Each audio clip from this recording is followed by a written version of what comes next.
The chaos started with a bird. Look. A beautiful cardinal flew into the greenhouse like it was delivering a message personally. It was like a warning from nature itself. It's pretty. You gotta let them out though. It caused a mess, child, and knocked over everything. Open it, open it, open it, open it, open it. Open it, Asher. Let them out. Save them out of here. Come on, baby. Oh, he's out. Is he out? No. He's not out. I think he's out.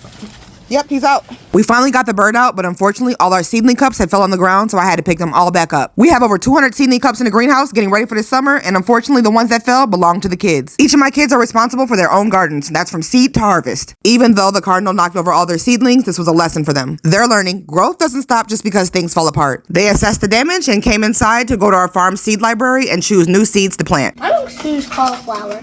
Okay. And what Aaliyah say, if at first you don't succeed, dust yourself off and try again, period. They replanted their seeds without a complaint, child. Eggplant, tomatoes, cauliflower, cantaloupe, watermelon, green beans, and Swiss chard, baby. And as we were replanting, things got ugly quick. Emergency alert, tornado warning told us to take cover immediately. Oh my God. The door got blown open. After the storm, I went outside to go assess the damage and check on the animals, and we had so much damage. The alpaca's food had blown away, so they was hungry. Y'all hungry? Go eat. Go eat.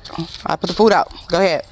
I was dreading to go check on the bee apiary because it's surrounded by trees. So I sent my son over to go check first, and he had already told me all the hives were knocked over. So he picked them up for me, and I pretty much walked over that way just to mourn. The hives further back in the property survived, but they're gonna have to be moved. Over 1 million bees I raised out here in this apiary. I lost almost half my bees, and I'm not gonna lie, I'm down bad. I'm probably gonna have to move my entire 1 acre bee apiary, and that's gonna be a feat. With every storm, it seems like part of my property drops off into this hole. I swear, every time we have a storm, it seems like we have an animal attack as well. It seemed like the storm done right up the foxes, baby, because they came straight to the fluffy butt hut looking for a meal. Not on Cricket's watch.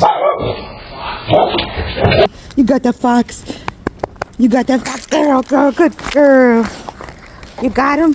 You protected your girls.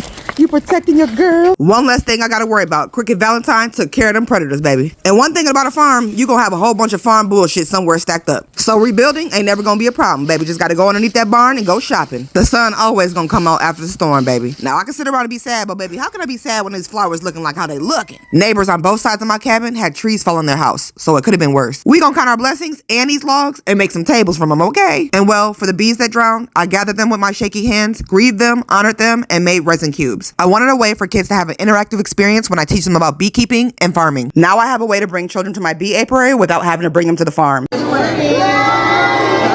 calm them down with this. This is a smoker. I turned grief into art, and now they live on as a lesson passed hand to hand. For more Black Girl Farming adventures, follow me for more.